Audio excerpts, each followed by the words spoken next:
Yo, what's going on, everyone? This is Chris coming at you from the channel. I Am Toys. Make sure you hit the 4K option in the YouTube settings so you get this in, as usual, all its resolution. No point in shooting this shit in 4K, 60p if you're not going to be hitting a 4K selection, right? But anyway, so man, this is also a treat, man. Not only was it a blast reviewing, that Escape Myers by my buddy Dan over at Galactable Collector and by Tenela, this is another piece, man, that just really hits home, man. This is by far the best castle sculpt I have seen so far in the 1/6 hobby, man. It is absolutely amazing. It's done by a dude named Ski, 1990.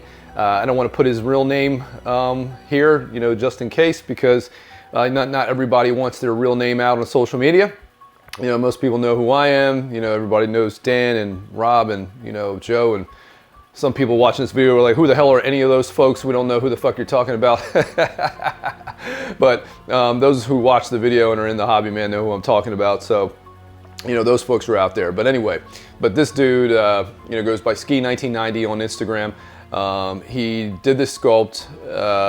Nick Berg is the one who did the paint so far. I also have another sculpt that's being done by Ryan Harper, so it's going to be really interesting to see his work. Michael Aviles, he got his already. I'm assuming mine is probably in the works, hopefully at some point, because I think they were supposed to be done all around the same time. This one I did not commission. I actually happened to find it out in the wild. A collector was selling his, and I had to grab it. Man, it's the fucking, man, I'm like speechless, dude, at it. It really captures so many angles of Michael Myers. I mean, Ski this is what he was going for. He was trying to work all the angles of the mask and different scenes from the movie and trying to get it, as kind of universal, as he could. So like different looks, different poses, different lighting, man. I mean, it's just absolutely fucking badass sculpt, man. The coveralls are done by Yunsel. I dyed them navy blue, and we'll get into why I did that later on in the video. But man, let's just get into it, and then I'll show you this figure side by side of the H2 that I have. That sculpt is done by Ryan Harper and painted by him as well, and haired. And I think those of you have seen it, but I've done more work on the outfit, actually weathered it more, and that's going to get me into talking about the coveralls a little bit more too. So let's get into it on the other side. So here he is, boys. Man, this thing, dude, it's just wow. Like right here, that hallway scene where he's in there and he's about to come after her. Man, kind of pulls that scene, and then as you come over this way, man, you get the phone scene, dude, as you start coming over this side. And we'll come over more, and I'll throw up some of those shots, hopefully more. Man, and as you can see that in that scene as he's picking up the phone, dude, man, crushes it, man. Absolutely fucking crushes it. Ski, man, dude, such a great fucking sculpt, man. And those of you wondering who the knife is by, it's done by Fergo. It's the only knife I had. Does reasonable work, even though I know there are some people that aren't fans. But damn, dude, I'm telling you, just the definitive Myers sculpt for me, man. And he's actually working on an updated head. So when that's done, I can't fucking wait to add that to this, or set up another body or something, man, which I might actually do. Man, and now let me show you some underneath shots too as well, man, just to show you again how many different kind of looks you can get with the lighting, and then some of the poses as well. Man, that underneath shot, whoo, man, you can't tell me this doesn't scream Myers, man. Like, oh my god, dude, like, Just nasty. These may be some of the sickest angles, are the underneath shots, man. And as I'm hopefully showing you some pictures here, this like screams some particular scenes to me. And then also some behind the scenes shots as well. Man, just look at some of those comparisons, man. Just fucking unreal. And Nick did a great job on the paint, man. So far, incredible. I've seen Mike's as well, which again was done by Ryan Harper. And that is also good, so I'm interested to see what that's gonna look like. And I may alternate heads or, again, build another body or something like that. Again, these are done by Yunsel. And there are some other tailors out there, other different versions that exist as well.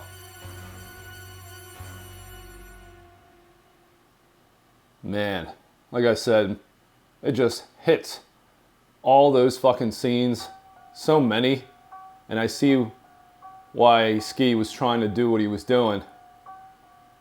As far as giving it some more, love as far as trying to incorporate, the different kind of looks of the castle mask. So you get an all-around just expressive fucking sculpt from the movie. Just fucking incredible, man.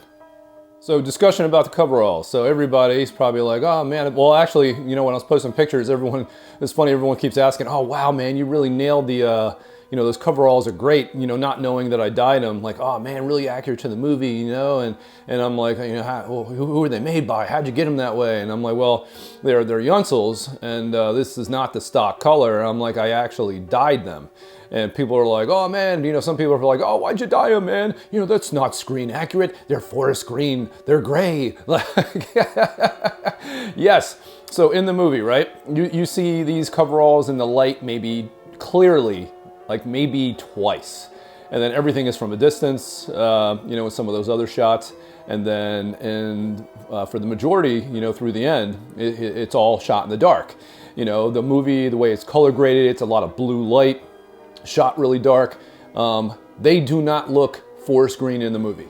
They do not look really gray in the movie, except for those couple scenes. That's about it. So in the movie, I've said this in the past. I'm all about screen reference, man. All about screen reference. So even if these were forest green, which I think has generally been confirmed, I think by Carpenter and then by Castle himself, is there anywhere in the movie that they looked forest green? Like, I mean, anywhere. So there are some collectors that are going to have this figure and they're going to feel great about knowing that, oh man, I have the accurate, coveralls from the movie, they're forest green. But even these weren't forest green, and I think Mike said they went with like a darker kind of gray color. At least that's what I think I remember them being, just because it's more of like a universal, kind of appealing kind of color from the movie. It's like an in-between. So that way, if he's sitting on the shelf, he doesn't look kind of ridiculous. You know what I mean? I call it a Leprechaun Myers. So it's like when I have this figure out and I have this movie out, or the movie playing and I have the figure sitting on the shelf, you know what I mean? I'm looking at it in the detolf, or I have it out, next to me in some light, and I have a Leprechaun Myers staring at me, or sitting in my detolf, and you're looking at the movie and you're looking at the figure and you're like, man, like the green coveralls just take you out of the immersion. You're like, oh my God, that doesn't look like Michael Myers, man. Like, anyone show me where the fuck he looked like Leprechaun Myers in the 78 Halloween, and I'll give you mad props, because he did not look like that. And again, I want screen reference, man. I want this guy to look dark. I want it to look color graded just like he did in the movie while I'm watching it. And man, it doesn't break the immersion. You're just like, hell fucking yes, man. And like I said, it just, everything about this, the color of it, the figure, man, and this pose in general, man, it just brings it all together. So again, that's why. So if you got some purists, there's I guess a distinction between certain kind of purists. You're gonna have a purist who wants the behind the scenes, what did it actually look like. And sometimes that can hurt a figure, or that can hurt a particular artwork or whatever you're getting. And then sometimes it can be beneficial.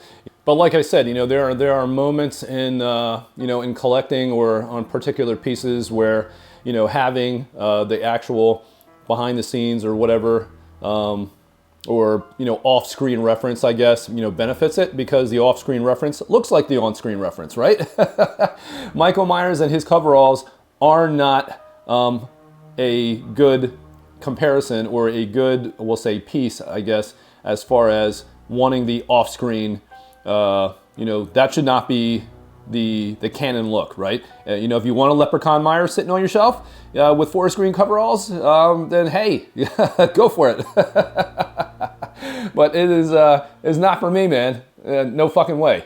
Again, it breaks the immersion for me, and that's my science behind why I fucking dyed them, because I want it to look like the fucking movie. I don't want a Leprechaun Myers. So yeah, that's again why screen reference is what I want, or the majority of screen reference on how you see or saw this character in the movie. You know what I mean? So I'm gonna also bring out my H2 and kind of show you what I did with those coveralls, and have these guys sitting side by side, which is gonna look fucking amazing. So here we go, H1 and H2, man, the Canon crew. Oh man, and real quick though, going back to the coveralls. So even though some people are probably like, we're not gonna consider these movies as canon, even though the first two are still considered as reasonably good movies. I mean, even John Carpenter enjoyed the first one and enjoyed the second one, so you guys know where I'm going with this. But the H Kills and the new H40, when that came out, of course by David Gordon Green. People say what they want to say about the third one. There's things that are cool in that, and there's things that definitely I know bugged people. And but for those of us who enjoyed the first two, I guess we could consider them canon to some extent, because they were enjoyable and they were good. So technically in the second film, right, in the flashback. So here's another thing, because again, in that movie, when you go to the flashback scene, guess what color his coveralls are? They again look navy blue.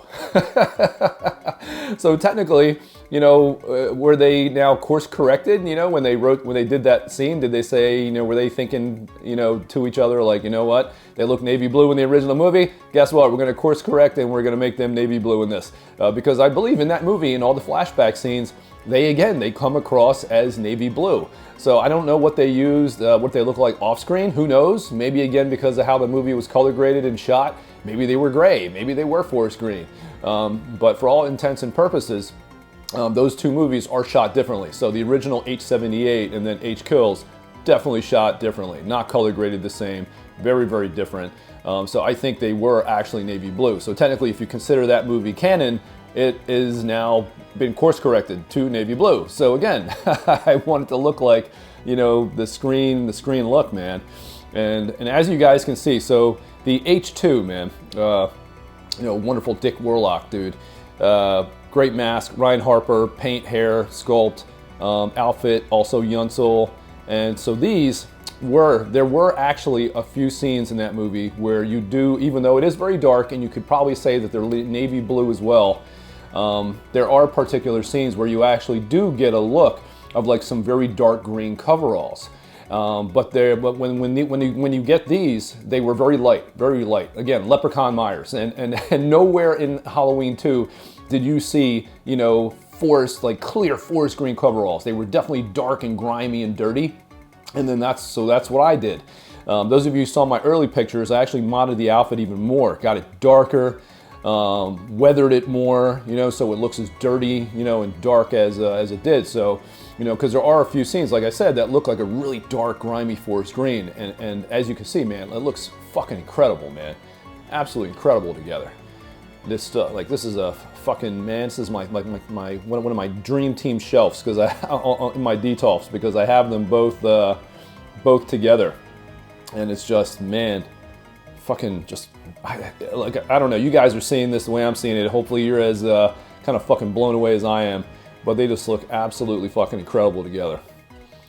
So I don't know what else I can say, man. This was a fun video to shoot, especially in the month of October and Halloween. Ski, I'm definitely looking forward to the new updated sculpt, so let me know when that's ready, man, because that's going to be a blast to review. Nick Berg, Ryan Harper, excellent paint applications, fucking herring. It doesn't get much better than this, man. I'm fucking telling you. doesn't get much better than this. So you guys enjoy your Halloween. Like and subscribe, share this damn video, and please like and subscribe. You know, that helps the channel, man. Helps the algorithm, helps us on YouTube. You know, help your boys out who review custom figures and don't treat figures like they're toys. Treat them like they are the art pieces they deserve to be. All right, guys. Yeah, not over yet. Got to give you some underneath love as well. Man. Oh, God, they look so good, man. It's fucking amazing.